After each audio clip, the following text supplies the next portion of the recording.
வாழ்க்கை என்ன போராட்டம், பிரச்சனை, நெருக்கம் இருக்கும். உலகத்தில் வாழும் வரைக்கும் இன்பமும் துன்பமும், பள்ளமும் மேடும், இருளும் வெளிச்சமும் கலந்து தான் உலக வாழ்க்கை. அதுக்கு மத்தியில் நம்ம எப்பவும் கூட இருக்கிறவர் இயேசு.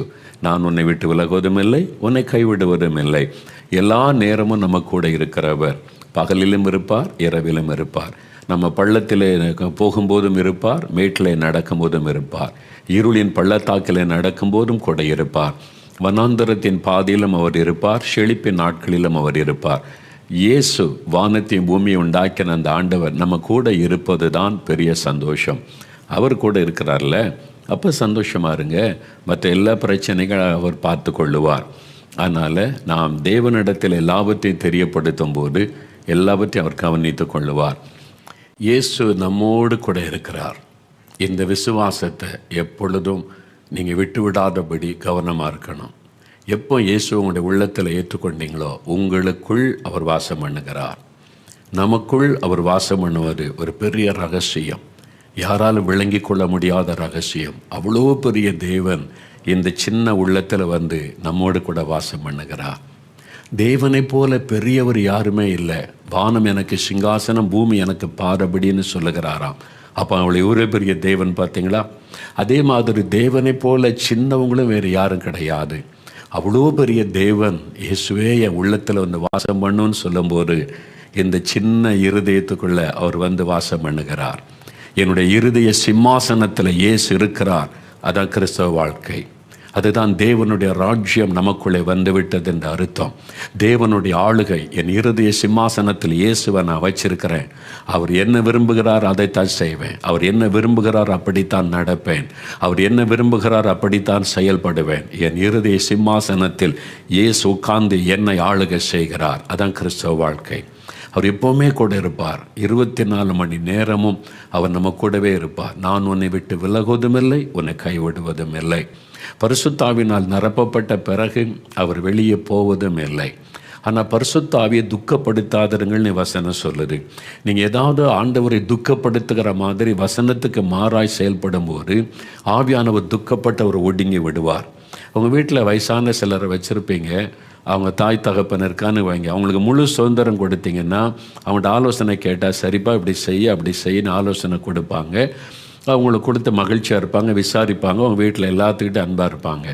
சில வீடுகளில் நீங்கள் ஒன்றும் பண்ண வேண்டாம், வாய் மட்டும் சும்மா இருங்க, சாப்பாடு தரேன் சாப்பிட்டுக்கிட்டு ஒடுங்கி இருங்கன்னா அவங்க ரூமுக்குள்ளேயே ஒடுங்கிடுவாங்க. பார்த்துருக்கீங்களா? அந்த ரூமை விட்டு வர மாட்டாங்க, யாரு கூடயும் பேச மாட்டாங்க. சின்ன பிள்ளைகள் போய் பேசினா தான் உண்டு, அவ்வளோதான்.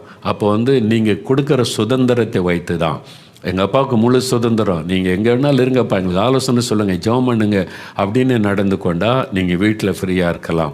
நீங்கள் ஒன்று வேண்டாம், சாப்பாடு கொடுக்குறோம் சாப்பிட்டுக்கிட்டு சும்மா இருங்க, எதுக்கு வம்பு பண்ணுறீங்கன்னு கேட்டால் மனதளவிலே பாதிக்கப்பட்டு ரூமுக்குள்ளேயே முடங்கி விடுவார்கள். அதே மாதிரி தான் பரிசுத்த ஆவியானவருக்கு முழு சுதந்திரம் கொடுத்து நீங்கள் தான் எனக்கு எல்லாம், என்னை கைட் பண்ணுங்க, நடத்துங்க, என் தப்பை எனக்கு கண்டிங்க, என்னை பரிசுத்தப்படுத்துங்க, நான் முழு சுதந்திரம் உமக்கு தான், உமக்கு நான் அடங்கி இருப்பேன்னு ஒப்பு கொடுத்துட்டா ஆவியானவர் நம்முடைய வாழ்க்கையின் எல்லா பகுதியிலும் கிரியை செய்வார். உங்களுடைய படிப்பு காரியம், பிள்ளைகள் காரியம், பிஸ்னஸ் காரியம் எல்லாவற்றிலும் செயல்படுவார்.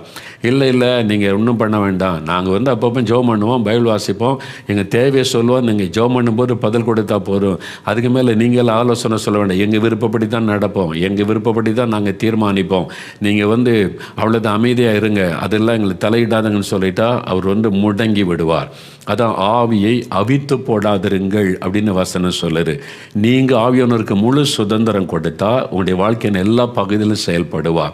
நான் அப்படி தான் சொல்லியிருக்கிறேன். ஆண்டவரே, இந்த ஊழியம் உம்முடையது, நான் உமக்கு சொந்தம், நீங்கள் என்ன சொல்கிறீங்களோ அதை நான் செய்வேன், உமக்கு தான் முழு உரிமை, என்ன வேணாலும் சொல்லுங்கள், நான் கீழ்ப்படிவேன்னு ஒப்பு கொடுத்ததுனால ஆவியானவர் எனக்குள்ள எங்களுடைய ஊழியத்தில் விடுதலையோடு செயல்படுகிறதுனால ஒவ்வொன்றுக்கும் கைட் பண்ணுகிறார்.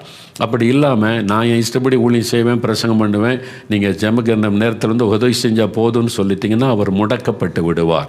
நிறைய பேருடைய கிறிஸ்தவுடைய ஊழியத்தில், கிறிஸ்தவுடைய வாழ்க்கையில் ஆவியானவர் துக்கத்தோடு கூட அவர் முடக்கப்பட்டு இருக்கிறதை பார்க்க முடியும். அதனால தான் நீங்கள் அவருக்கு ஃப்ரீ இடம் கொடுங்க, நல்ல ஆவியானவருக்கு இடம் கொடுத்து அவர் ஸ்தோத்திரம் பண்ணுங்க, பாடுங்க, துதிங்க, நீங்கள் தான் எனக்கு எல்லாம் கைட் பண்ணுங்க, நீங்கள் என்ன சொல்கிறீங்களோ நான் செய்வேன்னு சொல்லி அர்ப்பணிச்சிருங்க. அழகாய் நடத்துவார்.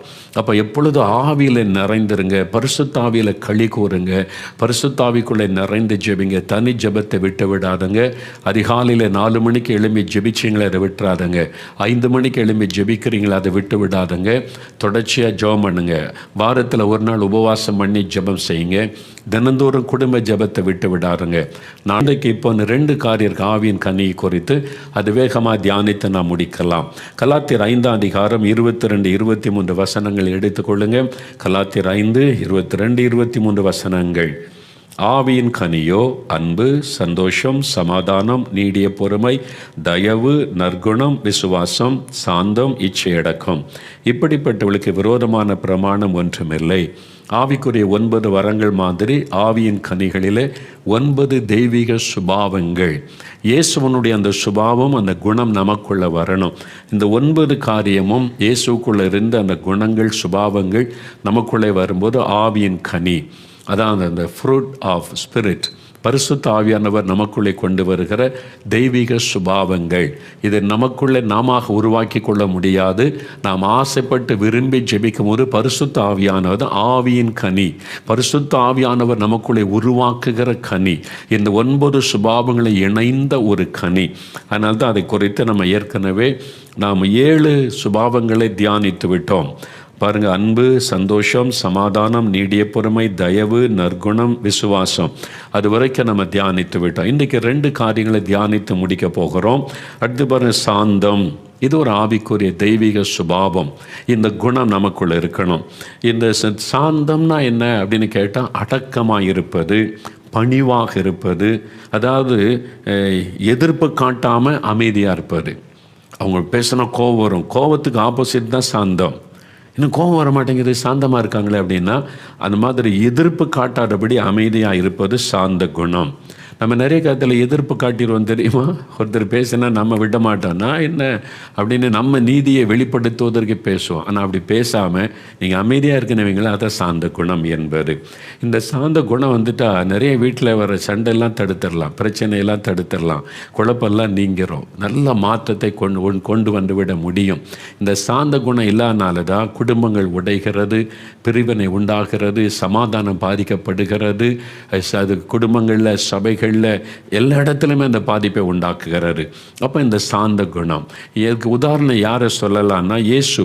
மத்தேயு 11ஆம் அதிகாரம் 29ஆம் வசனத்தை பாருங்க, பைபிளில் திரும்புங்க. மத்தேயு 11:29 இயேசு ஒரு அழகான வார்த்தை சொல்லுகிறார், என்னிடத்தில் வந்து கற்றுக்கொள்ளுங்கள். மத்தேயு 11ஆம் அதிகாரம் 29வது வசனம். புதிய ஏற்பாட்டில் 17வது பக்கம் பாருங்க. ஆண்டு சொல்ல, நான் சாந்தமும் மனத்தாழ்மையுமாய் இருக்கிறேன், என் நுகத்தை உங்கள் மேல் ஏற்றுக்கொண்டு என்னிடத்தில் கற்றுக்கொள்ளுங்கள், அப்பொழுது உங்கள் ஆத்மாக்களுக்கு இளைப்பாறுதல் கிடைக்கும். ஆண்டு சொல்லார், என்கிட்ட வந்து நீங்கள் கற்றுக்கொள்ளுங்க, நான் சாந்தமும் மனத்தாழ்மையுமாய் இருக்கிறேன். சாந்தம் இயேசு கிறிஸ்து தான் உதாரணம். அதனால் அவரை நீங்கள் தியானிச்சிங்கன்னா அவருடைய சாந்தம் நமக்குள்ளே வரணும். இயேசுவை போல நான் சாந்தமாக இருக்கணும் ஆசை நமக்குள்ளே வரும். அதனால் அந்த சாந்த குணம் நமக்கு வேண்டும். அதே மாதிரி இன்னொரு நபர் பழைய ஏற்பாட்டில் பார்த்தீங்கன்னா, எண்ணாகமம் 12ஆம் அதிகாரத்தில் மோசையை குறித்து ஒரு அழகான வார்த்தை எழுதப்பட்டிருக்கிறாரு. எண்ணாகமம் 12ஆம் அதிகாரம் 3வது வசனத்தை நீங்கள் வாசித்தீங்கன்னா ஆச்சரியமான ஒரு வார்த்தை அங்கே எழுதப்பட்டிருக்கிறதை நீங்கள் பார்க்க முடியும். மோசே என்ற தேவ மனிதரை குறித்து என்ன சொல்லப்பட்டிருக்கிறது? மோசையானவன் பூமியில் உள்ள சகல மனிதரிலும் மிகுந்த சாந்த குணமுள்ளவனாயிருந்தான். பார்த்தீங்களா? மோசையானவன் பூமியில் உள்ள சகல மனிதரிலும் மிகுந்த சாந்த குணமுள்ளவனாயிருந்தான். இவ்வளோ அருமையான சாட்சியில் இயேசு, மோசே, இந்த 2 பேரை குறித்து அவங்களுடைய சாந்த குணத்தை குறித்து வேதம் சாட்சி கொடுக்கிறாரு. அப்படின்னா எப்படி இவங்க சாந்தம் அப்படின்னா என்ன, எப்படி வெளிப்படுத்தினாங்க, இதெல்லாம் சொல்கிறதுக்கு நல்லா இருக்குது. ப்ராக்டிக்கலாக என்ன நடந்தது, எப்படி அப்படின்னா என்ன, எப்படி சாந்தத்தை வெளிப்படுத்தினாங்க நீங்கள் பாருங்கள். எண்ணாகமத்தில் 12ஆம் அதிகாரம் முதல் 2 வசனம். மோசே கூட அவனுடைய சொந்த சகோதரர்கள் ஆரோனும் மிரியாமும் ஊழியத்தில் துணையாய் ஆண்டவர் தந்திருக்கிறார். இப்போ என்ன நடக்குது? வீட்டுக்குள்ளே எத்தியோப்பியா தேசத்து ஸ்திரியை மோசே விவாகம் பண்ணி இருந்தபடியால் மிரியாமும் ஆரோனும் மோசையினுடைய அக்காவும் அண்ணனும், அவங்க தான் மூத்தவங்க. மிரியாமும் ஆரோனும் அவன் விவாகம் பண்ணின எத்தியோப்பிய தேசத்து ஸ்திரியின் நிமித்தம் அவனுக்கு விரோதமாய் பேசினார்கள். இந்த 2 பேரும் ஊழியக்காரிகள், மோசைக்கு துணையாய் தேவன் ஏற்படுத்தினது. இப்போ அவங்க மோசைக்கு விரோதமாக பேசுகிறாங்க, மோசையை குற்றப்படுத்தி பேசுகிறாங்க. அப்பொழுது பாருங்க, கர்த்தர் மோசையை கொண்டு மாத்திரம் பேசினாரோ, எங்களை கொண்டும் அவர் பேசினது இல்லையோ என்றார்கள். ஏன்னா மிரியாமும் தீர்க்கதரிசி, அஹரோனும் பாருங்க, கர்த்தர் அவரோடு பேசினார். கர்த்தர் எங்கள்கிட்ட தான் பேசுகிறாரு, உங்கள்கிட்ட மட்டும்தான் பேசுகிறாரா? மோசைக்கு விரோதமாக பேசினாங்க, அவனை குற்றப்படுத்தி பேசினார்கள். வசனம் சொல்லுது, கர்த்தர் அதை கேட்டார். மோசை ஒரு வார்த்தை பதில் பேசலை. மோசை தேவனால் தெரிந்து கொள்ளப்பட்டு பலி நடத்துகிறார். துணையாக கொடுக்கப்பட்டவங்க மோசையை குற்றம் சொல்கிறாங்க, அவர் மீது குற்றம் சொல்லி அவருக்கு வேதனைப்படுத்தி பேசுகிறாங்க. அன்றைக்கி பைபிளில் பாருங்கள், மோசை ஒன்றுமே பதில் பேசலை. அவர் பேசியிருக்கல, நீங்கள் யார் என்னை குற்றப்படுத்த? நான் கர்த்தர் சொல்கிறபடி நடக்கிறேன், கர்த்தர் சொல்கிறபடி என் வாழ்க்கை அமைச்சிருக்கிறேன், நான் அவருக்கு தான் வேலைக்காரன், அவர் என்னை கேட்பார், நீங்கள் யார் என்னை இப்படி குற்றப்படுத்தி பேச அப்படின்னு மோசை சொல்லி இருக்கலாம். ஆனால் சொல்லலை, அமைதியாக இருந்தார். அவன் குற்றப்படுத்தி பேசும்போது, விரோதமாய் பேசும்போது அமைதியாக இருப்பது, எதிர்ப்பை காட்டாதபடிக்கு அமைதியாக இருப்பது, அதான் சாந்த குணம். அதனால் கர்த்தர் அவனுக்காக வழக்காடுகிறார். நம்ம கீழே வாசித்து பார்த்தா கர்த்தர் பேசுகிறார். மாமியார் ஒன்று சொன்னால் நீங்கள் பதிலுக்கு எத்தனை பேசுகிறீங்க? மருமகள் ஒரு வார்த்தை சொல்லிட்டா எப்படி பேசுகிறீங்க? கணவர் ஒரு வார்த்தை சொல்லிட்டா எப்படி வீரமாக எதிர்த்து நிற்கிறீங்க? மனைவி ஒரு வார்த்தை சொல்லிட்டா எவ்வளோ கோபமாக கொந்தளிச்சு எழும்புறீங்க? வீட்டுக்குள்ளே யோசித்து பாருங்கள். ஏன் இந்த சாந்த குணம் இல்லாததுனால நிறைய குடும்பத்தில் சமாதானம் இல்லை, சண்டைகள், பாதிப்புகள், அது மாதிரி காயங்கள். யோசித்து பார்த்தீங்களா? அப்போ ஆண்டவர்கிட்ட கேட்கணும், இந்த சாந்த குணத்தை எனக்கு தாங்க. மோசை அவ்வளோ குற்றப்படுத்துகிறாங்க, அதுக்கு மத்தியில் மோசை அமைதியாக இருக்கிறாரு. ஆண்டவர், அந்த சாந்த குணத்தை எனக்கு நீங்கள் தாங்கன்னு நீங்கள் கேட்கணும். நான் அப்படி தான் ஜெபம், இந்த சுபாவத்தை எனக்கு தாங்க ஆண்டவரே, இந்த குணத்தை எனக்கு தாங்க ஆண்டவரே. ஒரு நாள் கேட்டதோடு பெற்றுக்கொண்ட நினைக்க நம்ம அந்த உலகத்தில் தொடர்ந்து வாழும்போது நம்முடைய சாந்த குணத்தை உடைக்க முடியாத பிசாசு பல ஆட்களை எழுப்பி பேசிக்கிட்டே இருப்பான். அப்போ நீங்கள் தொடர்ந்து ஜெபிக்கணும், தொடர்ந்து இந்த குணம் எனக்குள்ளே இருக்கணும், நான் சாந்தமாக இருக்கணும், அந்த தெய்வீக சுபாவம் எனக்கு வேணும் ஆண்டவரே, அந்த கனி, அந்த தெய்வீக சுபாவம் எனக்குள்ளே காணப்படணும்னு நம்ம அதிகமாக அதை வாஞ்சித்து ஜெபிக்கணும். பார்த்தீங்களா? மோசைக்குள்ளே அந்த அமைதி, எதிர்ப்பு காட்டலை, கோபப்படலை. நீங்கள் என்னை குற்றப்படுத்துறது சொல்ல, நான் என்ன சும்மா ஆளா அப்படின்னு நினைக்கல, பேசலை, அமைதியாக இருக்கிறார். நீங்கள் யோசித்து பாருங்கள். ஒன்று சொல்கிற, என் குடும்பம் என்ன சாதாரண குடும்பமா? என்ன நினச்சிக்கிட்டீங்க? என்னெல்லாம் பேசுகிறோம்ல, கோபம் வருதில்லை, சுருணி கோபம் வருதில்லை, எதிர்த்து ஏதாவது பேசிடணும், நம்முடைய வார்த்தையினால் பேசணும், நான் நம்முடைய காரியத்தை நிலைநாட்டிடணும்னு சொல்லி கோபமான வார்த்தைகளை உமிழ்ந்துடுறோம்ல. அமைதியாக, எதிர்ப்பு காட்டாமல், பொறுமையா, ஒரு அடக்கமா, பணிவா இருப்பதா சாந்தம். வீட்டுக்குள்ளே இந்த சாந்த குணமாக இருந்து பாருங்கள், நிறைய பிரச்சனை சால்வ் ஆகிரும். பாருங்கள், பிரச்சனை எழும்பாது, நிறைய மாற்றத்தை நீங்கள் பார்க்க முடியும். இது வெளிப்படணுமா? இந்த ஆவின் கனி, தெய்வீக சுபாவம் வெளிப்படணும். இது ஆண்டவர் விரும்புகிறார். இப்போ இயேசுடைய வாழ்க்கை பாருங்கள். யோவான் 7ஆம் அதிகாரம் 20ஆம் வசனம் பாருங்கள். பைபிளை திருப்பங்க. யோவான் 7ஆம் அதிகாரம் 20ஆம் வசனத்தில் இயேசு நன்மை செய்கிறவராக தான் சுற்றி தெரிந்தார். ஜனங்களுக்கு நன்மை செய்கிறது தான் அவர் செய்து கொண்டு வந்தார். வியாதியஸ்தரை சுகமாக்கினார், மனதுருகினார், பிசாசு பிடித்தவங்களுக்கு விடுதலை கொடுத்தார். ஆனால் 20ஆம் வசனத்தில் பாருங்கள், ஜனங்கள் அவருக்கு பிரதியுத்தரமாக, அண்டு சில, நீங்கள் ஏன் என்னை கொலை செய்ய தேடுறீங்க? இயேசுவை கொலை செய்கிறதுக்கு தேடுறாங்க. அவங்க பக்தி உள்ளவங்களாம் பாருங்கள். அப்படி தான் பார்க்குறோம். ஜனங்கள் அவருக்கு பிரதியுத்தரமாக, நீ பிசாசு பிடித்தவன். இயேசு பார்த்து சொல்கிறாங்க, நீ பிசாசு பிடித்தவன்னு சொல்கிறாங்க. யோசித்து பாருங்கள், எப்படி இருந்திருக்கோம். ஜனங்கள்லாம் இருக்கிறாங்க, எல்லாரும் பார்த்துக்கிட்டு இருக்கிறாங்க. இயேசு எத்தனை பேரை சுகமாக்கி விடுதலை கொடுத்து ஜனங்களுக்காய் பரிதபிக்கிற உள்ளத்தோட ஊழியம் செய்தவர். அவர் யாருக்கு எந்த தீமை செய்ததே இல்லை. ஆனால் இப்போ அவரை பார்த்து கை நீட்டி, நீ பிசாசு பிடித்தவன், காரணமில்லாமல் பகைக்கிறாங்க. அவங்களுக்கு இயேசு என்ன தீங்கு செய்தார்? ஒன்றும் செய்யலை. அவர் பாட்டில் அவர் ஊழியத்தை செய்து கொண்டிருந்தார். நம்ம பாட்டில் நம்ம ஊழியத்தை செய்வோம், உங்களை பாட்டில் உங்கள் வேலை செய்வீங்க. ஆனால் காரணமில்லாத சிலர் உங்களை குற்றப்படுத்தி பேசுவாங்க, செய்திகளை பரப்புவாங்க. அதை கேட்கும்போது எப்படி இருக்கும் உங்களுடைய இருதயம்? இயேசு அப்படி குற்றப்படுத்துகிறாங்க. இயேசு அதுக்கு என்ன பதில் சொன்னார்? உடனே இயேசுக்கு கோவப்பட்டு, என்ன நினச்சிக்கிட்ட அப்படிலாம் எதை பேசினாரா? இல்லை, அவர் பாட்டில் அமைதியாக இயேசு அவளை நோக்கி, ஒரே கிரியை செய்தேன், அதை குறித்து எல்லாரும் ஆச்சரியப்படுகிறீர்கள் அப்படின்னு அவர் அமைதியாக அதுக்கே பதில் சொல்லாமல் சம்மந்தம் இல்லாமல் அமைதியாக பேசிக்கொண்டே போகிறார். நீ எப்படி என்ன பிசாசு பிடித்தோன்னு சொல்லலாம், என்ன இருக்குது அப்படின்ல மாதிரி அவர் கோபத்தோடு பேசலை பாருங்கள். அடுத்து யோவான் 10 அதிகாரம் பாருங்களேன். யோவான் 10 அதிகாரம் 20வது வசனம் 21வது வசனம் பாருங்கள். 142 பக்கம் 20-21 வசனம் பாருங்கள். இயேசு அருமையான வசனத்தை பேசுகிறார். பேசின உடனே 19ஆம் வசனத்தில், இந்த வசனங்களின் நிமித்தம் யூதர்களுக்குள்ளே மறுபடியும் பிரிவினை உண்டாயிற்று. அவர்களில் அநேகர், இவன் பிசாசு பிடித்தவன், பைத்தியக்காரன், ஏன் இவனுக்கு செவி கொடுக்கிறீர்கள் என்றார்கள். பார்த்தீங்களா, இயேசு அவங்களுக்கு அற்புதம் செய்து நல்ல ஆலோசனைகளை கொடுத்து கொண்டு வருகிறார். அவருடைய பிரசங்கத்துக்கு திரளான மக்கள் வர்றாங்க, ஜனங்க கேட்டு ஆசீர்வதிக்கப்படுறாங்க. ஆனால் ஒரு கூட்ட மக்கள் என்ன சொல்கிறாங்க, இவன் பிசாசு பிடிச்சவையா, இவன் சொல்கிறது என்ன கேட்டுக்கிட்டு இருக்கிறீங்க, இவன் ஒரு பைத்தியக்காரன், மென்டல், இவன் சொல்கிறத. இயேசுவை எப்படிலாம் காயப்படுத்தியிருக்காங்க பாருங்கள். இப்போது நேரில் சொல்கிறாங்க பாருங்களேன், நேரில் அவர். அப்போ வேறு சிலர், இவைகள் பிசாசு பிடித்தனுடைய வசனங்கள் அல்லவே, பிசாசு இப்படிலாம் பேச நல்ல காரியம் அப்படின்னு ஒரு கூட்ட மக்கள். குருடருடைய கண்களை பிசாசு திறக்கக்கூடுமா அப்படின்னு ஒரு சிலர் சொல்கிறார். அவருக்கு சப்போர்ட்டாக ஒரு கூட்ட மக்கள் பேசுகிறாங்க. இதெல்லாம் உண்மை சம்பவம், பார்த்துட்டிங்களா? அப்போ நேரில் சொல்ல, நீ பிசாசு பிடிச்சவன், நீ பைத்தியக்காரன் அப்படின்னு சொல்கிறாங்க. மென்டல் எப்படி இருக்கும்? இப்போ நம்மளை பற்றி யாராவது பேசிட்டா, நெய்ஸை போட்டுட்டா அப்படியே சொருன்னு ஏறிடுறதில்ல, நம்முடைய சாந்த குணம்லாம் ஓடி மறைஞ்சிருது பயங்கரமாக. ஆண்டு இயேசு ரொம்ப சாந்தமாக அமைதியாய் கடந்து போனார். அவரை குற்றப்படுத்துறதுக்குன்னே ஒரு கூட்டம் சுற்றிக்கிட்டே இருந்தாங்க. இயேசு போன இடத்துலலாம் இயேசுவை குற்றப்படுத்தணும், எதிலையாவது சிக்க வைக்கணும்னு சொல்லி ஒரு கூட்டம் போய்கிட்டே இருந்தாங்க. அவர் பிரசங்கம் பண்ணால் குற்றம், அற்புதம் செய்தால் குற்றம், எல்லாத்துலேயும். இயேசு தேவாலயத்தில் அந்த கேம்பஸில் இருக்கிறாரு. ஒரு விபச்சார ஸ்திரியை கூப்பிட்டு வர்றாங்க. இவளை நான் கையுமையமாக பிடிச்சோம், கல்லறிந்து கொள்ளணும் மோசே நியாயப்பிரமாணத்தின்படி, நீங்கள் என்ன சொல்கிறீங்கன்னு இயேசுவை குற்றப்படுத்துறதுக்கு தான் அதை கொண்டு வர்றாங்க.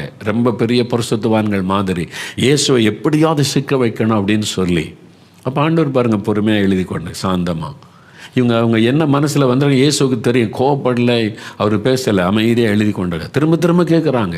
இயேசு அமைதியாக ஒரு பதில் சொன்னார், உங்களில் பாவம் அறியாதவன் கல்லறி. அவ்வளோதான் சொல்லிட்டு எழுதி கொண்டாரு. எல்லாம் போயிட்டான், ஓடி போயிட்டானுங்க. அவனுடைய மனசாட்சி வாதிக்கும்ல, அது மனசாட்சி உள்ளவங்களுக்கு. மனசாட்சி மழுங்கி போன சில ஆட்கள் இருக்கிறாங்க. அவனுக்கு என்னதான் இருந்தாலும் மனசாட்சி இல்லாமல் மழுங்கி போயிடும். அதனால் அப்படி இருக்கிற ஆட்கள் இருக்காங்க. அவங்களுக்கு மனசாட்சியாவது இருந்தது, குத்தப்பட்டவங்களாக போயிட்டாங்க. இந்த ராயனுக்கு வரி கொடுப்பது நியாயமாக ஒருத்தன் கேட்குறான். அரசாங்கத்து மேலே அக்கறையோ அதோ கிடையாது, இயேசுவை குற்றப்படுத்துறதுக்காக கேட்குறான். அதனால் இயேசு சொன்னார், ஞானமாக ஒரு பணத்தை கொடுங்க, இதில் யாருடைய ஒரு ராயனுடையது, ராயனுக்கு தேவனுக்கு செலுத்துங்கன்னு பதில் சொல்லிட்டார். அவருக்கு தெரியும் இவங்க இவரை குற்றம் கண்டுபிடிக்கவே சுற்றிக்கிட்டு இருக்காங்க என்னை. ஆனால் ஆண்டவர் சாந்தமாக அமைதியாக அவருடைய ஊழியத்தை செய்தார்.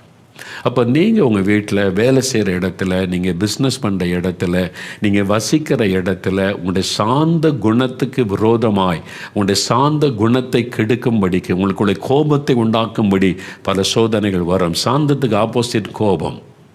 அப்போ உங்கள் கோபத்தை உண்டாக்குவதற்கான பல காரியங்களை சாத்தான் செய்வான். ஒரு வீட்டுக்குள்ளேயே உண்டாக்குவான். பிள்ளைகள் மூலமாக சேட்டை பண்ணால் கோபம் வரும், அப்படி பல்ல கடிச்சு பிள்ளைகள் அடிக்க ஓடுவீங்க. சாந்தம். எது கோபத்துக்கு இடம் கொடுக்குறீங்க? சாந்தம். இயேசுவை நினைத்து கொள்ளுங்க, அமைதி. பார்த்தீங்களா?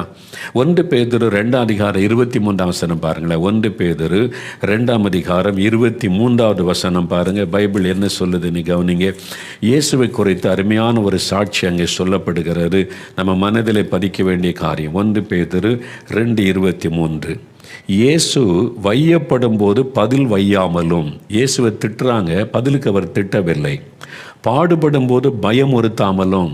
என்ன நினச்சிக்கிட்டு இருக்கேன், என்ன கை வச்சிருவேன் மேலே, நான் பாரு அப்படி பிசாசை போனால் ஓடுது, செத்தவங்களை உயிரோடு எழுப்புறேன், கடல் மேலே நடக்கிற அதிகாரம் இருக்குது, நீ எனக்கு விரோதமாக எழும்பிட்ட விட்டுருவானா அப்படி பயமுறுத்தினாரா?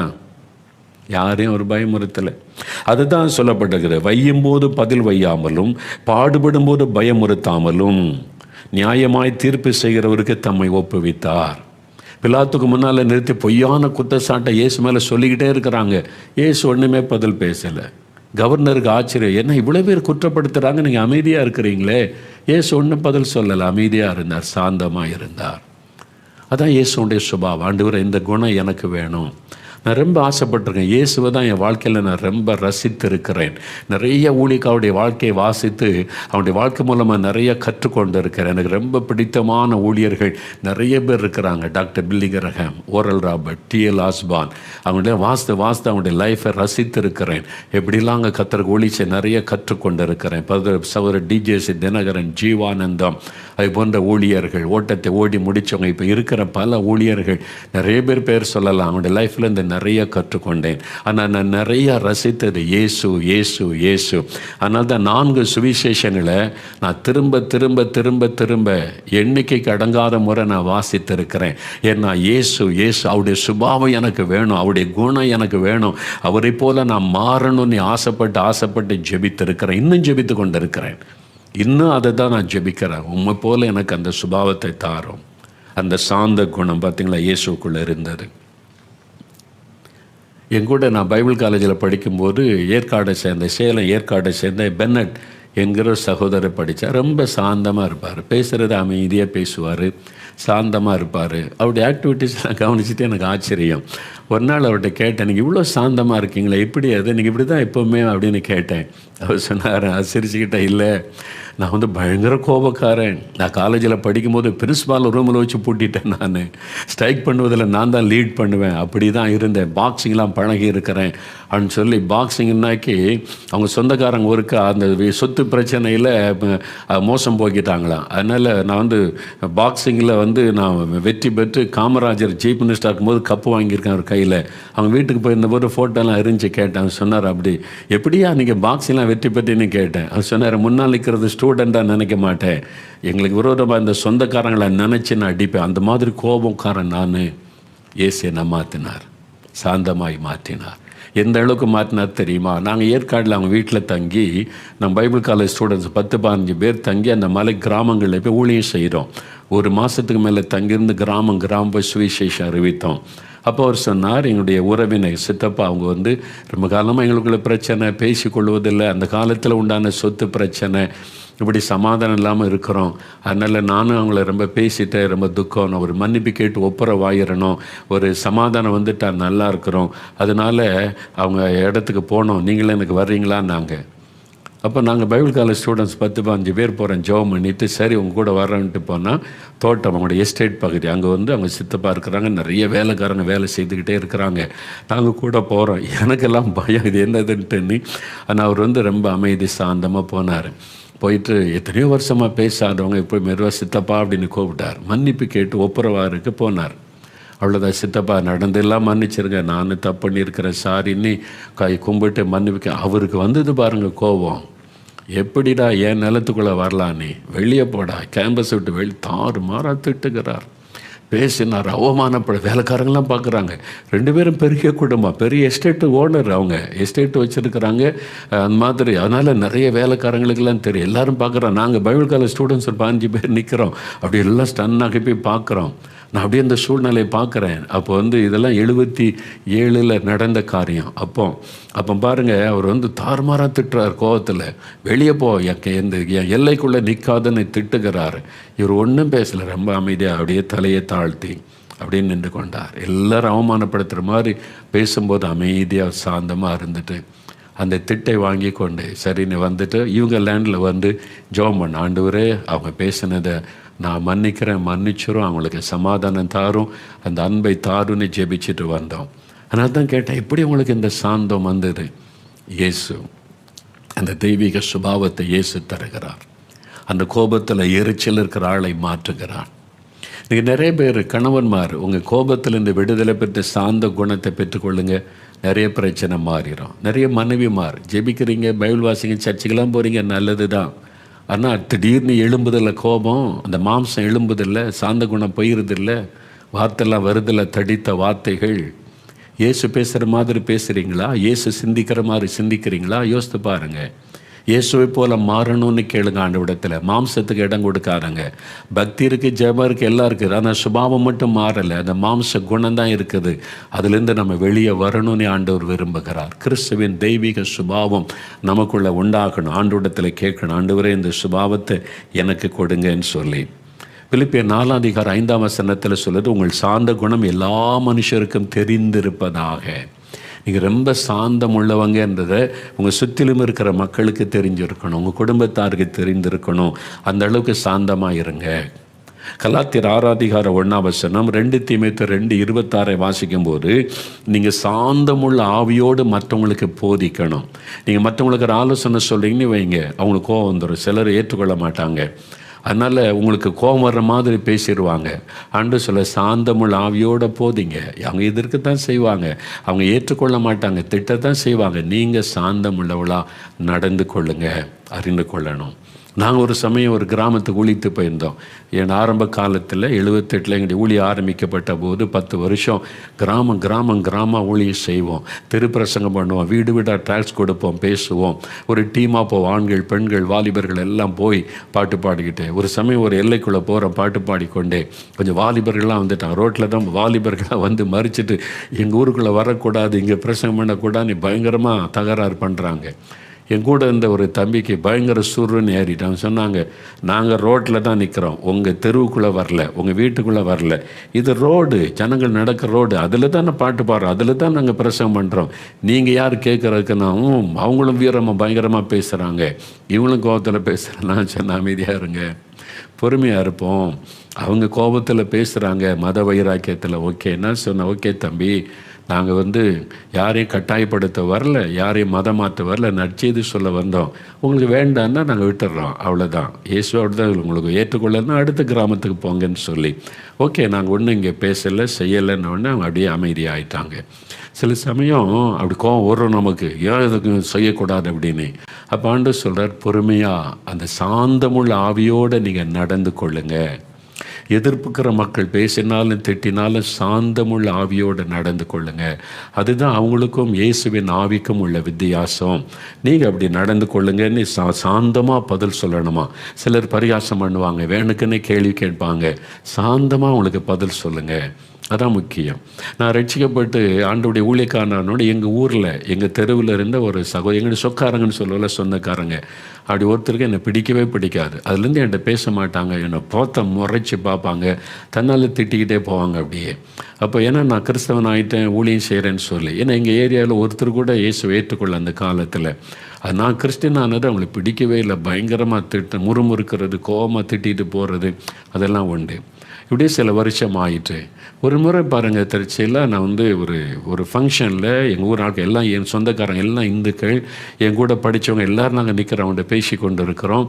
அவர் பாருங்கள் எல்லாருக்கும் மத்தியில் வேகமாக டைரெக்டாக என்னை பார்க்க ஒரு கேள்வி கேட்கணும் கோபத்தோடு சொன்னார். என்னது அப்படின்னு கேட்டேன். ஏன்னா அவருக்கு என்னை பிடிக்காது, கோபமாக என்னை அவமானப்படுத்தேன்னே கேட்டார். மதம் மாறுறது எவ்வளோ பெரிய துரோகம்னு பயங்கரம் பேசிட்டு, ஏன் மதம் மாறினான்னு பேசினார். அப்போ நான் அமைதியாக, எல்லோரும் பார்க்குறாங்க, எல்லாம் எனக்கு கூட படித்த ஃப்ரெண்ட்ஸு எல்லாம் சொந்தக்காரங்க எல்லாம் இந்துக்கள் தான், எங்கள் ஊர் மக்கள் நிற்கிறாங்க. நான் வந்துட்டு சரி அமைதியாக சொன்னேன், என் வாழ்க்கையில் இந்த மாதிரி வியாதி 14 வயசில் சாக கிடந்தேன், டாக்டர்ஸ் எல்லாம் கை விட்டுட்டாங்க, எங்கள் அப்பா அம்மா தெரியும், இன்னும் இந்துவாக தான் இருக்கேன், எவ்வளோ தெய்வங்களை தேடி இல்லை. ஒரு சகோதரர் வந்தபோது எங்கள் அம்மா ஜெபிக்க சொல்லி இயேசு ஜெபித்த போது என் மரணப்படுக்கை மாற்றினார். நான் உயிரோடு இருக்க காரணம் இந்த இயேசுன்னு அப்படியே நின்றுட்டு சொன்னார். நான் என்னென்னவோ நினச்சேன், நீ இப்போ ஒன்றுமே என்கிட்ட பேச முடியலேன்னு. அதுலேருந்து என்கிட்ட ஃப்ரெண்ட் ஆகிட்டார். நான் தேரிக்காட்டுக்கு ஜெபம் பண்ண போவேன். தேரிக்காட்டு இருக்கு எங்கள் ஊரில், காட்டு பகுதி. காலையில் சாயங்காலம் ஜெபிக்கு போய் மணிக்கணக்காக ஜெபம் பண்ணுவேன். அவங்க தங்கள் வீட்டு நிறைய மாடெல்லாம் வச்சுருப்பாங்க. அப்போ அங்கே வருவாங்க, இந்த மாடெல்லாம் விட்டு கூட என்னை பார்த்தோன்னே என்கிட்ட மணிக்கணக்காக பேசுவாங்க. உனக்கு இப்படிலாம் அற்புதம் நடந்திருக்கு. எவ்வளோ ஃப்ரெண்டாக ஆண்டவர் மாற்றிட்டார். சாந்தமாக நான் அப்போ சொன்ன ஒரு பதில் அவங்களுக்குள்ள ஒரு மாற்றத்தை கொண்டு வந்தது. மற்றவங்க புரிந்து கொள்ளாமல் வெளிநாட்டு மதம் அங்கே மதமாக திருங்கிருப்பாங்க, கேவலமாக பேசுவாங்க, அபாண்டமாக சொல்லுவாங்க. சாந்தமாக பதில் சொல்லுங்கள், அமைதியாக பதில் சொல்லுங்கள். கோபப்பட்டு நம்ம இயேசுவை காண்பிக்க முடியாது. கோபத்தோடு பேசுகிறதுனால யாருடைய உள்ளத்தில் மாற்றம் வரப்போகிறதில்ல. இயேசு எவ்வளோ சாந்தமாக இருந்தார். உங்களுடைய சாந்தம் உங்களுடைய குடும்பத்தில், ஊழியத்தில், சபையில், எல்லா இடத்துல வெளிப்படட்டும் அப்படின்னு பார்க்குறோம். பிள்ளைகளை சிலர் பெற்றோர், பேரண்ட்ஸ், முக்கியமாக தாய்மார், பிள்ளைகளுக்கு அனுபவிக்கிறதும் நீங்கள் தான். கோபத்தில் பிள்ளைகளை பல்ல கடிச்சுக்கிட்டு பேசுகிறதும் நீங்கள் தான். நீங்கள் ரெண்டும் செய்வீங்க. அன்புனால் இந்த எக்ஸ்ட்ரீம் போயிடுவீங்க, கோபத்தில் இந்த எக்ஸ்ட்ரீம் போயிடுவீங்க. அது இருக்கக்கூடாது. பிள்ளைகள்னா குறும்புத்தனம் பண்ணும், சேட்டை பண்ணும், விளையாடும். அந்த வயசுக்கு ஏற்றபடி ரசிங்க. அதை போட்டு கோபமாக எடுத்துக்கொண்டு பிள்ளைகளை திட்டி உங்களுடைய சாந்த குணத்தை இழந்துடாதங்க. உங்கள் பிள்ளைகளை வச்சு தான் கர்த்தர் உங்களுடைய சாந்த குணத்துக்கு ஒரு அளவுகோல் வச்சுருக்கார். எவ்வளோ சாந்தமாக இருக்கிற பார்ப்போம், பிள்ளைகள்கிட்ட எப்படி டீல் பண்ணுற பார்ப்போன்னு உங்கள் பிள்ளைகளை வச்சு உங்களை சோதிப்பார். சாந்தமாக இருங்க, பிள்ளைகிட்ட அமைதியாக பதில் சொல்லுங்கள். சில பிள்ளைகள் அமைதியாக இருக்கும், சில பிள்ளை கேள்வி கேட்டுக்கிட்டே இருக்கும். பார்த்துருக்கீங்களா? நான் வெளிநாடு ஒன்றுக்கு போயிருந்தேன். அந்த வீட்டில் ஒரு பையன் இருக்கான் பாருங்க. அப்பா நான் அப்படி வேறு எங்கேயும் பார்த்தல, கேள்வி கேட்டுக்கிட்டே இருப்பான். காரில் போகும்போது உட்காரும்போது, டேடி இது எப்படி அது எப்படின்னு. எனக்கே சில சமயத்தில் என்னடா இந்த மாதிரி கேட்குறானேன்னு. ஆனால் அவங்கள கவனிச்சிக்கிட்டே அவனுடைய ஃபாதர் அமைதியாக பதில் சொல்லுவாங்க. ஒவ்வொன்றுக்கும் ரொம்ப சாந்தமாக கோவப்படும். நீ என்ன இப்படிலாம் கேட்குற, அப்போ கார் ஓட்டிகிட்டு இருக்கேன் டிஸ்டர்ப் அப்படிலாம் சொல்ல மாட்டாங்க. வீட்லேயும் சரி. நான் அந்த பிரதர்கிட்ட பார்த்து சாந்த குணம், ரொம்ப அமைதியாக பிள்ளை கேட்குற ஒவ்வொரு கேள்விக்கும் பதில் சொல்லுவாங்க, பொறுமையாக சொல்லுவாங்க. நான் அவங்கள்ட்ட அந்த சாந்தம் எனக்கு அட்மையர் ஆகிட்டாங்க. இவ்வளோ சாந்தமாக இருக்கிறாங்களே, எவ்வளோ நல்ல குணம் அந்த பிரதருக்குள்ளே இருக்குது அப்படின்னு சொல்லி. அதுதான் ஆண்டவர் நம்மிடத்தில் எதிர்பார்ப்பார். உங்கள் பிள்ளைகள் காரியத்தில் சாந்தமாக இருக்கணும். சாந்த குணத்தினால நிறைய ஆசீர்வாதம் இருக்குது தெரியுமா அவங்களுக்கு? சங்கீதம் 147 6 பாருங்கள். சாந்த குணமுள்ளவளை கர்த்தர் உயர்த்துகிறார்.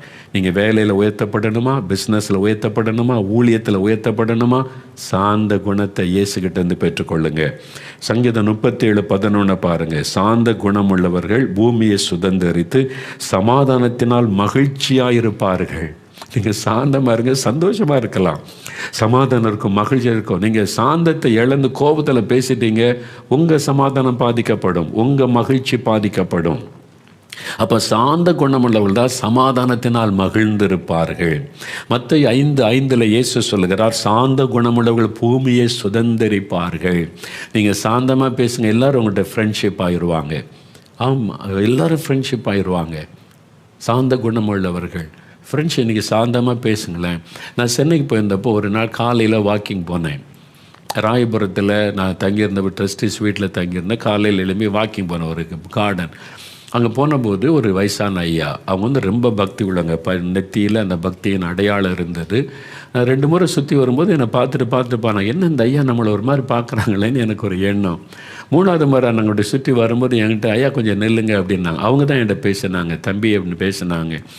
அப்படின்னு கேட்டுட்டு, அப்போ என்ன உங்களுக்கு தெரியுமா ஐயா அப்படின்னு கேட்டேன். அவங்க நல்ல பக்தியாக அடையாளம் வச்சுருக்கிறாங்க. சொன்னேன், ஆமாம் தம்பி உங்களுக்கு தெரியும். எப்படி என்ன தெரியும்னு கேட்டேன் நான். இந்த டிவியில் பேசுவீங்களே, ஆமாம் நீங்கள் ரொம்ப சாந்தமாக அமைதியாக பேசுகிறீங்களே, அது எனக்கு ரொம்ப பிடிக்கும். அதனால் உங்கள் பிரசங்கத்தை நான் கேட்பேன், டிவியில் உங்களுடைய நிகழ்ச்சியை நான் பார்ப்பேன். அப்படி சாந்தமாக நீங்கள் அப்படி அமைதியாக பேசுகிறீங்க. சிலர் ரொம்ப கத்தி ஒரு மாதிரி பேசுகிறாங்களா, அவங்க ட்ரெஸ்ஸும் அதுவும் பார்த்துட்டு எனக்கு அது பிடிக்கலை. ஆனால் நீங்கள் அப்படி பேசுகிறது எனக்கு பிடிக்குமா, உங்கள் இதை கருத்தெல்லாம் நான் ரொம்ப நோட் பண்ணுவேன்னாங்க. அவர் அப்போது நான் அவங்கள்ட்ட கேட்டேன், நீங்கள் என்னையா பண்ணுறீங்கன்னு கேட்டேன். நீங்கள் கிறிஸ்தவ மதத்தை போதிக்கிறேன், நான் இந்து மதத்தை போதிக்கிறேன் ஐயா. நான் கோயில்களில் போய் அதை பற்றி அந்த புராணங்கள் எல்லாம் பேசுவேன்னாங்க. ரொம்ப அன்பாக பேசுனாங்க பாருங்கள். அந்த சாந்தம், நீங்கள் சாந்தமாக பேசுகிற காரியம் எல்லாரையும் உங்களுக்குள்ள ஃப்ரெண்ட்ஷிப் ஆக்கி விடும், எல்லாரையும் உங்களுக்கூட இணைத்து விடும். பூமியே நீங்கள் சுதந்திரித்து விடலாம். சாந்தமாக இருந்தீங்கன்னா. ஆண்டவரே அந்த சாந்த குணத்தை எனக்கு தாரோன்னு கேளுங்க. சங்கீதம் 25:9 சாந்த குணம் உள்ளவர்களுக்கு தான் கர்த்தர் தன் வழிகளை போதிப்பார். ஏன் ஆண்டவர் பேச மாட்டேங்கிறாரு? உங்களுக்குள்ள சாந்த குணம் இல்லையே. நீங்கள் தான் எரிச்சல், கோபம், உங்களுக்கு அப்படியே கோபம் வருது, எரிச்சல் வருது, வார்த்தையில் பேசுகிறீங்க, கணவர்கிட்ட, பிள்ளைகிட்ட, மனைவிக்கிட்ட, என்ன மாமியார்கிட்ட, மருமகள்கிட்ட. உள்ளுக்குள்ளே அது இருக்குது. ஆனால் வெளியே பக்தியெல்லாம் இருக்குது, ஜபம் இருக்குது, அந்நிய பாசம் இருக்குது, எல்லாம் இருக்குது. குணம் மாறலை, சுபாவம், மாம்ச சுபாவம், ஜென்ம சுபாவம் மாறலை. எப்படி ஆண்டவர் பேசுவார்னு நினைக்கிறீங்க? அப்போ சாந்த குணமுள்ளவர்களுக்கு தான் கர்த்தர் தன் வழிகளை தெரியப்படுத்துவார். ஆண்டவர் பேசுவார். ஆண்டவர் உங்கள்கிட்ட கரெக்டாக பேசி வழி நடத்தணுமானா உங்களை அதுக்கு ஒப்பு கொடுக்கணும். மாம்ச கிரியை அழிக்கப்பட்டு, அந்த கோபம், எரிச்சல், சுயம் அழிக்கப்பட்டு, அந்த தெய்வீக சுபாவம் உங்களுக்குள்ள உருவாகணும். அப்போ தான் ஆண்டவர் பேசுவார். அவங்க தான் உயர்த்தப்படுவாங்க. ஸ்கூலில் வேலை செய்கிற ஒரு டீச்சர் பாருங்கள். ஒரு மகள் டீச்சர் ட்ரைனிங் முடிச்சுட்டு ஸ்கூலில் சேர்ந்தாங்க. அந்த தலைமை ஆசிரியர் இருக்காங்களே, இந்த மகளை பிடிக்காது, என்னவா இவங்களை பிடிக்காது. அதனால ஏதாவது குற்றம் சொல்லிக்கிட்டே இருப்பாங்க. எல்லா டீச்சர்ஸ் மத்தியில் அவமானப்படுத்தி பேசிடுவாங்க, அப்படியே கேவலப்படுத்துகிற மாதிரி பேசிடுவாங்க, தப்பே பண்ணாட்டா இல்லை தப்புண்ண மாதிரி பேசிடுவாங்க. இவங்களுக்கு அப்படியே ஒரு மாதிரி துக்கம் உண்டாயிரும். ஆனால் சாந்தமாக அமைதியாக அழமாட்டாங்க, துக்கப்பட மாட்டாங்க, கோவப்பட மாட்டாங்க, கண்ணீர் வடிக்க மாட்டாங்க. அமைதியாக சாந்தமாக நின்றுட்டு அமைதியாக வருவாங்க. கூட வேலை பார்க்குறதுச்சுன்னா, என்ன உனக்கு கோவமே வரலையா? அந்த அம்மா இப்படி திட்டுது, உன்னை கண்டாலே பிடிக்க மாட்டேங்குது, உன்னை இப்படிலாம் கேவலமாக பேசுது, நீ என்ன அமைதியாக இருக்கிற, இப்படி பொறுமையாக இருக்கிறன்னு கேட்டாங்க. சிரிச்சுக்கிட்டே சொன்னாங்களாம், என்னை திட்டுறதில் அவங்களுக்கு ஒரு சந்தோஷம், அப்படியாவது அவங்க சந்தோஷப்பட்டுமே. இல்லை சிலருக்கு மருமகளை திட்டினா தான் சில மாமியாருக்கு தூக்கமே வரும். சிலருக்கு மாமியாரை குறை சொல்லிக்கிட்டே இருந்தால் தான் இவங்களுக்கு தூக்கம் வரும். அப்படி ஆட்கள் இருக்கிறாங்க. என்ன அப்போ அவங்க சொன்னாங்க, என்னை திட்டுறதில் அவங்களுக்கு சந்தோஷம், என்னை அவமானப்படுத்தினா சந்தோஷம், அப்படியாவது சந்தோஷப்படட்டுமே. எப்படின்னு இப்படி பொறுமையாக இருக்க? எனக்கு இயேசு கற்றுக் கொடுத்தாரு, பொறுமையாரு, சாந்தமாரு, அவ்வளோதான். இதுக்கு மத்தியில் நான் என் வேலை செய்கிறேன், நான் என் கடமையை நான் நிறைவேற்றேன். இதுக்காக மூலையில் உட்காந்து அழுதுகிட்டு இருக்கதா, துக்கப்படுறதா, கோவப்படுறதா? என் சமாதானம் பாதிக்கப்படும், நான் இருக்கு பண்ணோம். அவங்க தப்புன்றது அவங்களுக்கே தெரியும், நான் ஏன் அதை நினைக்கணும்னு. கொஞ்ச நாள் ஆச்சு, அந்த மாதிரி ரிட்டையர்ட் ஆகிட்டாங்க. அந்த நிர்வாகம் என்ன பண்ணாங்க தெரியுமா? இந்த மகளை தலைமை ஆசிரியராக மாற்றிட்டாங்க. ஆண்டவர் உயர்த்திட்டார். அதான் தேவன் கொடுக்குற ஆசீர்வாதம். நீங்கள் சாந்தமாக நடந்து கொள்ளுங்கள், ஆண்டவர் உங்களை உயர்த்தி கனப்படுத்துவதை நீங்களே பார்ப்பீங்க. பார்த்தீங்களா? இந்த சாந்த குணம் எனக்கு வேணும் ஆண்டவரேன்னு விரும்புகிறீங்களா? அப்படி இருதயத்தில் கை வைங்க. ஆண்டவரை பார்த்து சொல்லுங்கள், இயேசுவே உம்முடைய சாந்த குணம் எனக்கு வேணும். மோசையை போல நான் சாந்த குணமுள்ளவனாக இருக்கணும், சாந்த குணமுள்ளவளாக இருக்கணும். இந்த கோபம், எரிச்சல் எல்லாம் மாறணும். கோபமான வார்த்தைகளே என் வாயில் வரக்கூடாது. எனக்கு சாந்த குணத்தை தாரும் ஆண்டவரை. கேளுங்க. குட்டி பிள்ளைகள் கூட, நீங்கள் கூட கோபப்படுறீங்க இல்லை? சாந்தமாக பேசுகிறத விட்டு அம்மா கிட்ட கோபப்படுறீங்க, அம்மா கிட்ட பல்ல கடிக்கிறீங்க. ஆண்டவர்கிட்ட சொல்லுங்கள், ஏசப்பா என்னை மன்னிச்சிருங்க, இனி எங்கள் அம்மா கிட்ட நான் கோபப்படக்கூடாது, அப்பாவை குறித்து கோவப்படக்கூடாது, நான் சாந்தமாக இருக்கணும், எனக்கு சாந்த குணத்தை தாங்க. கேளுங்க தகப்பனே, சாந்த குணத்தை தாங்க. இயேசுவே உங்களை போல நாங்கள் சாந்தமாக இருக்கணும். இந்த ஆவியின் கனியாகிய சாந்த குணம் எங்களுக்குள்ள காணப்படணும் ஆண்டவரே. அதற்காக ஜெபிக்கிறேன் இயேசுவின் நாமத்தில். ஆமேன். கடைசியாக இன்னொரு காரியம் பாருங்கள், இச்சை அடக்கம். இல்லை, அந்த கடைசி ஆவின் கனியில் 9வது சொல்லப்பட்டது இச்சை அடக்கம் என்று சொல்ல. இச்சை அடக்கம்னா நம்ம என்ன நினைப்போம்? கண்களின் இச்சை, மாமிசத்தின் இச்சை, இந்த தவறான காரியத்தில் இச்சை, இதுதான் நினைப்போம். அதுவும் தவறு தான். 1 யோவான் 2:16 கண்களின் இச்சை, மாமிசத்தின் இச்சைகள், அந்த பெருமை, ஜீவனத்தின் பெருமை உலகத்தில் உண்டானவைகள், அவைகள் உங்களுக்குள்ளே காணப்படக்கூடாது என்று வேதம் சொல்லுகிறது. அது மாத்திரமல்ல, சாப்பாடு காரியம், உறங்குகிற காரியம், வேடிக்கை பார்க்கிற காரியம், எல்லாவற்றிலையுமே நாம் அளவோடு ஈடுபடுதலை அது குறிக்கும். எல்லாம் ஒரு அளவோடு இருக்கணும். சாப்பிட்றதுல ஒரு அளவு இருக்கணும், தூங்குகிறதுல ஒரு அளவு இருக்கணும். நம்ம ஜாலியாக இருப்போம், வேடிக்கையாக இருப்போம். நம்ம ஜாலியாக இருக்கக்கூடாதுன்னு ஆண்டவர் சொல்லலை. நம்ம தான் ஜாலியாக இருக்கணும், சந்தோஷமாக இருக்கணும். இயேசு ஏற்றுக்கொண்டான் அப்படியே நீண்ட மூஞ்சி வச்சுட்டு ஸ்ட்ரிக்டாக பேசக்கூடாது, பழகக்கூடாது, சிரிக்கப்படாது, அப்படிலாம் இயேசு சொல்லவே இல்லை. இயேசு தனியாக இருக்கும்போது சீஷரோடு ஜாலியாக பேசி கொண்டு வந்தார். ஜனங்கள்லாம் என்ன யாருன்னு சொல்கிறாங்க சொல்லுங்கள் பார்க்கலாம். நீங்கள் அதை கற்பனை பண்ணி பார்த்தீங்கன்னா ஆண்டவர் ஜாலியாக பேசி கொண்டு வந்தார். அதனால் கிறிஸ்தவங்க ஜாலியாக இருக்கலாம், தேவ பிள்ளைகள் மகிழ்ச்சியாக இருக்கலாம். ஆனால் எல்லாத்துக்கும் ஒரு அளவு இருக்கிறது. அதான் இச்சை அடக்கம். அளவுக்கு மீறி போயிடக்கூடாது. சாப்பிடுகிற காரியத்தில் சிலருக்கு டெய்லி சிக்கன், டெய்லி மாம்சம் இருக்கணும், அது ரொம்ப ஆபத்தானது. அதே மாதிரி தூங்குறது, 10 மணி நேரம் தூங்குறது, நல்லா தூங்கி ரெஸ்ட் எடுக்கணும் ஆண்டு சொல்லியிருக்காருல, கர்த்தர் பிரியமானவர் நித்திரை கொடுக்கிறார்னு. அது ஒரு இச்சை அடக்கம் இல்லாத நிலைமை. வேடிக்கை பார்க்கறது, எல்லாத்துலேயுமே ஒரு அளவு இருக்கணும். அதைத்தான் அந்த இச்சை அடக்கம் என்பது. நம்முடைய சாப்பாட்டு காரியம், விளையாட்டு காரியம், அதாவது நம்ம தூங்குகிற காரியம், ஓய்வு, எல்லாத்திலும் ஒரு அளவு இருக்கணும், டிசிப்ளின். அதான் இச்சை அடக்கம் என்பது. அளவுக்கு மீறி எதுவும் போயிடக்கூடாது, அதான் சொல்லப்படுகிற. இப்போ பாருங்களேன், 1 கொரிந்தியர் 9 எடுங்க. பைபிளில் 1 கொரிந்தியர் 9 எடுங்க. அதில் 24, 25 பாருங்கள். 1 கொரிந்தியர் 9 24,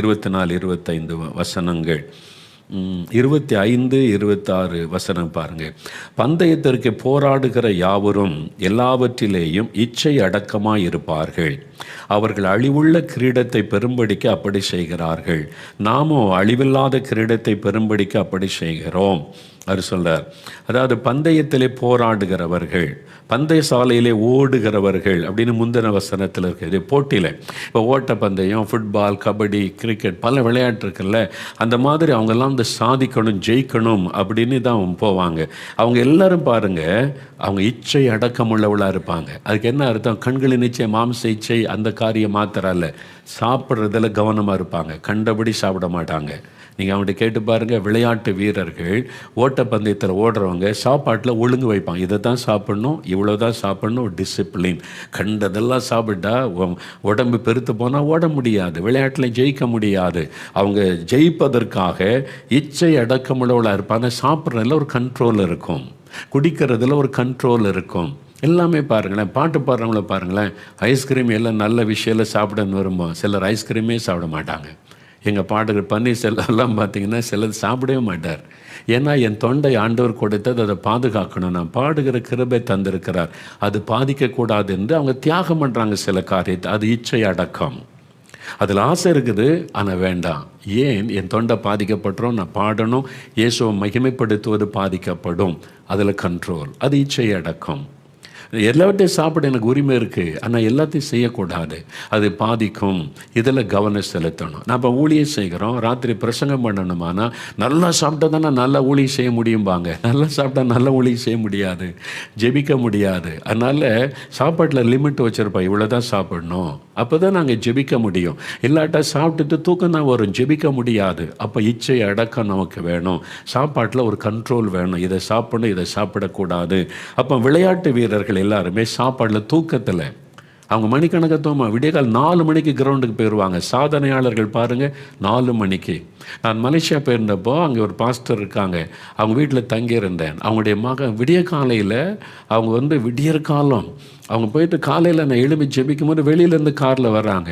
எங்கே போயிட்டு விடிய காலம் 5 மணிக்கு வர்றீங்கன்னு கேட்டால் 3 மணிக்கு நான் போயிட்டேன்றாங்க. 3 மணிக்கு எங்கே போனீங்கன்னு கேட்டேன். அந்த ஸ்கூலில் படிக்கிற மகனை பேட்மிண்டன் அந்த விளையாட்டுக்கு ப்ராக்டிஸுக்கு விடிய காலம் 3 மணிக்கு ப்ராக்டிஸுங்க. அவன் சாதிக்கணும். மலேசியாவில் அவன் சாதித்தான். அவன் சாதிக்கிறதுக்கான 3 மணிக்கு கிரவுண்டில் இருக்கணும் ப்ராக்டிஸுக்கு. அவன் இதுதான் சாப்பிடணும், இவ்வளோதான் சாப்பிடணும் சொல்லுவாங்க. அப்படி தான் கண்ட்ரோலாக இருக்கணும், இச்சை அடக்கமுள்ளவளாக இருக்கணும், அப்போ தான் சாதிக்க முடியும். அதே மாதிரி தான் கிறிஸ்தவ வாழ்க்கையில் ஆண்டவருக்கு பிரியமான ஓட்டத்தை ஓடி முடிக்கணுமானா நிறைய காரியத்தில் இச்சை அடக்கம் நமக்கு தேவை. சாப்பாட்டில், விளையாட்டில், பயன்படுத்துகிற பொருட்களில் எல்லாத்துலேயுமே அது வேணும். குடிக்கிறதுல எல்லாத்துலையும் இச்சை அடக்கம் நமக்கு வேண்டும். அதனால் பாருங்கள், விளையாட்டுக்கு பழகிறவங்க பாருங்கள், மதுபானம் குடிக்கிறவங்க சாதிக்க முடியாது, புகைப்பிடிக்கிறவங்க சாதிக்க முடியாது. அதனால் அதை தான் முதல்ல சொல்லிக் கொடுப்பாங்க. நாங்கள் வந்து வருஷந்தோறும் இங்கே கபடி விளையாட்டுக்கு ட்ரைனிங் வச்சுருப்போம். 2 வாரம் வாலிபர்கள் வந்து தங்கி இருப்பாங்க. அவங்க வந்து சொல்லும்போது சொல்லுவாங்க, இந்த பழக்கெல்லாம் இருந்தால் நீ சாதிக்க முடியாது. அப்போ அவங்க அதுக்காக நான் சாதிக்கணும், வெற்றி பெறணும் என்பதற்காக அதெல்லாம் விட்டு விடுகிறார்கள். சாப்பாடு காரியம், கெட்ட பழக்கம் எதுக்கும் இடம் கொடுக்காதபடி இச்சை அடக்கம் உள்ளவர்களாக இருப்பது.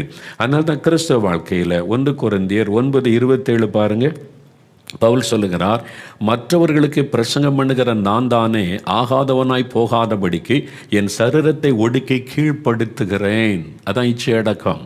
மற்றவர்களுக்கு நான் பிரசங்கம் பண்ணுறேன், நான் ஆகாதவனாய் போகாதபடி. அதுக்கு தான் உபவாசம் பண்ணுறேன், காத்திருக்கிறேன், சாப்பாட்டை ஒதுக்குகிறேன், சரீரத்தை ஒடுக்குகிறேன். அது நமக்கு தேவை. உபவாசம் நமக்கு தேவை. மாம்ச இச்சைகளை அடக்குவதற்கு, ஆவிக்குரிய வாழ்க்கையில் வளருவதற்கு உபவாசம் தேவை. சாப்பாட்டை ஒதுக்கி காத்திருந்து ஜெபிப்பது. தாவீதும் சிம்சோனும் இந்த இச்சை அடக்கத்துக்கு அவங்க இடம் கொடுக்காததுனால, இச்சை அடக்கத்தோடு நடக்காதனால பாவம் செய்து துக்கப்படுத்தாங்க. ஆண்டவரை துக்கப்படுத்தின மாத்திரமல்ல, தங்களுடைய சமாதானத்தை இழந்து போன சம்பவங்களை வேதத்தில் பார்க்குறோம். இப்போ லூக்கா 4 அதிகாரம் 5-8 வசனம் பாருங்கள். லூக்கா 4 அதிகாரம் எடுத்துக்கொள்ளுங்க. லூக்கா 4 அதிகாரம் இயேசு கிறிஸ்துவை சாத்தான் சோதிக்கும் போது என்ன பண்ணுறான் பாருங்கள். லூக்கா 4 அதிகாரம் 5-8 வசனங்கள் பாருங்கள். பின்பு பிசாசு இயேசுவை உயர்ந்த மலையின் மேல் கொண்டு போய் உலகத்தின் சகல ராஜ்யங்களையும் ஒரு நிமிஷத்திலே அவருக்கு காண்பித்தான். உலகத்தின் எல்லா ராஜ்யத்தையும் காமிக்கிறான். பாருங்க, இந்த உலகம் எல்லாம் இப்போ எனக்குள்ள இருக்கிறாரு. இவர்கள் எல்லாவற்றின் மேலே எனக்கு அதிகாரம் கொடுக்கப்பட்டு இருக்கிறாரு. நீர் என்னை பணிந்து கொண்டால் உமக்கு தருவேன். உலகத்தை காண்பித்து ஆண்டவரை தனக்கு பணியும்படியாக உமக்கு தருகிறேன் என்று பேசுகிறான். இயேசு சொன்னார், அப்பாலை போ சாத்தானே என்று கடிந்து கொண்டார். இதே மாதிரி தான் சாத்தான் பணத்தை காமிப்பான். நிறைய பணம் சம்பாதிச்சா தான் நீ மதிப்பாக இருக்க முடியும். பணம் சம்பாதிக்கணும். இது பிசாசுடைய தந்திரம். பணம் அதில் கிரேஸை உண்டாக்கும். வீடு வாங்கணும், அது வாங்கணும், இது அவங்க வீட்டில் இருக்குது, நமக்கு வேணும். இச்சை, பொருள் மேலே இச்சை, பணத்தின் மேலே இச்சை, பதவி மேலே இச்சையை உண்டாக்குவான். உலக காரியத்தின் மேலே இச்சையை பிசாசு உண்டாக்குவான். எப்படியாவது உங்களை வீழ்த்திடணும். இதில் என்ன தப்பு இருக்குன்னு உங்களுக்கு தோன்றும். நீங்கள் நல்ல ஆவிக்குரிய நிலைமையில் வந்தால் தான் அந்த தப்பு விளங்கும். உலக மக்களுடைய சிந்தனையில் இருக்க வரைக்கும் தப்பாக தெரியாது. அவங்க வீட்டில் பைக் வாங்கியிருக்கு, நமக்கு வாங்கிடணும். அவங்க வீட்டில் இந்த கார் வாங்கியிருக்கு, நமக்கு வாங்கி. அது ஒரு இச்சை.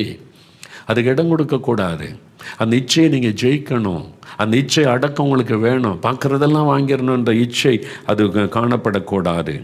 ஷாப்பிங் போகும்போது பார்க்குறதெல்லாம் வாங்குறது, அழகாக தோன்றதெல்லாம் வாங்குறது, இது அவசியமாக நமக்கு தேவையா, இது வீண் செல் யோசிக்கிறது இல்லை. இந்த கண்கள் விரும்புகிறதெல்லாம் வாங்குவது. அப்போ இச்சை அடக்கம் நமக்கு தேவை. அதுக்கு தான் ஆவியானவர் நமக்கு உதவி தேவை. ஆண்டவரே, இந்த இச்சை அடக்கத்தை எனக்கு தாரும். சாது சுந்தர் சிங் வாலிப வயசில் இயேசு அவர் சந்தித்தார். இயேசு வைத்துக்கொண்டார். இளம் வயது.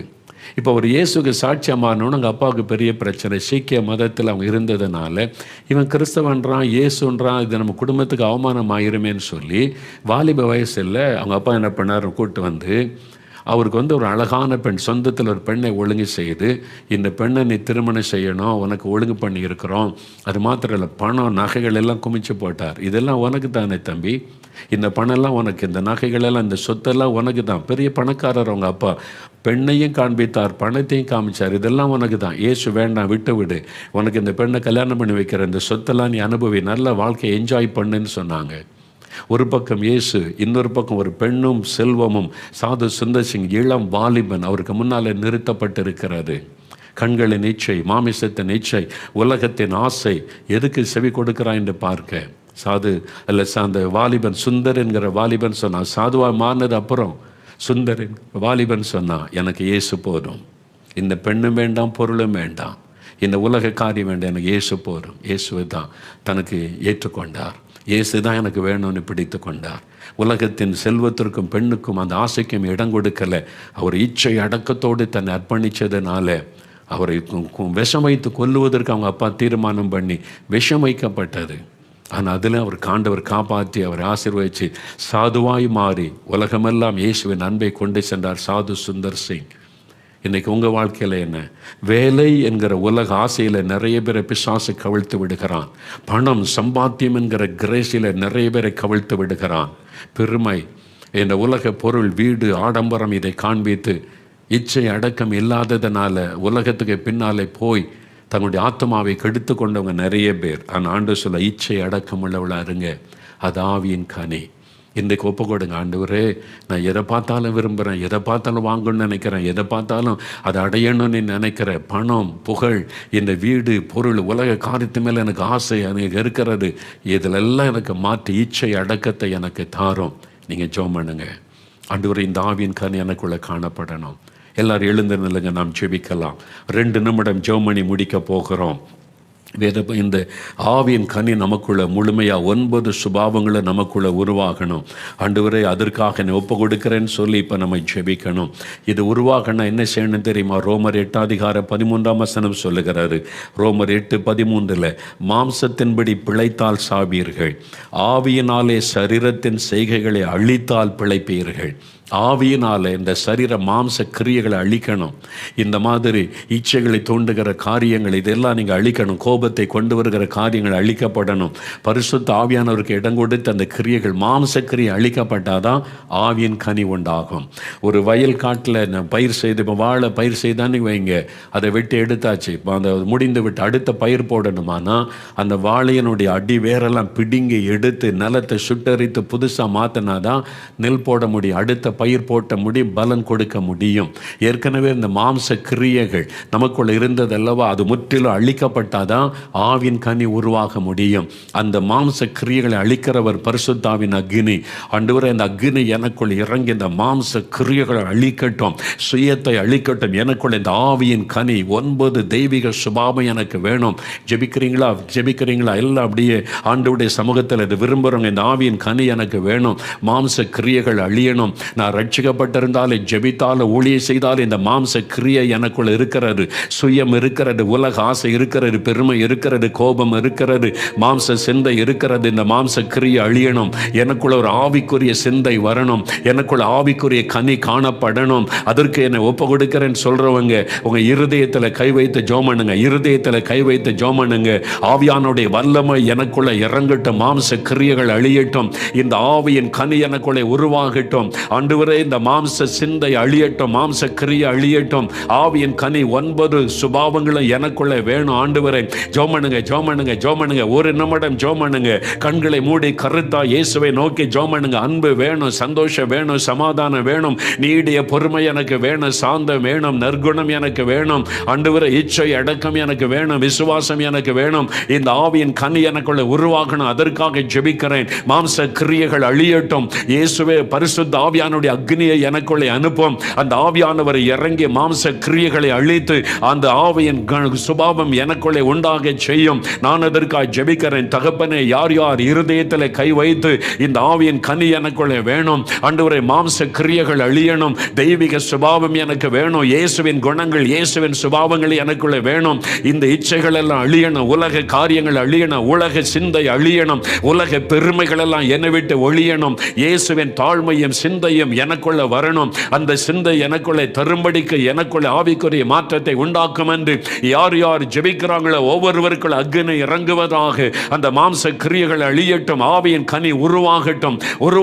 ஒவ்வொருவருக்குள்ளும் உருவாகட்டும். அந்த 9 தெய்வீக சுபாவங்களும் உருவாகட்டும். இன்றைக்கு ஆவியானுடைய வல்லமை நிரப்பட்டும். ஒவ்வொருவரையும் இந்த ஆவியின் கனியினால் நிரப்பி அவங்களை கனி உள்ள ஒரு வாழ்க்கை வாழ உதவி செய்யும். இயேசுவை வெளிப்படுத்துகிற வாழ்க்கை வாழ உதவி செய்யும். உம்முடைய அக்கினி அனுப்பினதற்காய் நன்றி. மாம்ச கிரியைகளை அழித்ததற்காய் ஸ்தோத்திரம். ஆவியின் சிந்தை உள்ளவர்களாய், ஆவியின் கனி உள்ளவர்களாய் எங்களை மாற்றி விட்டதற்காய் ஸ்தோத்திரம்.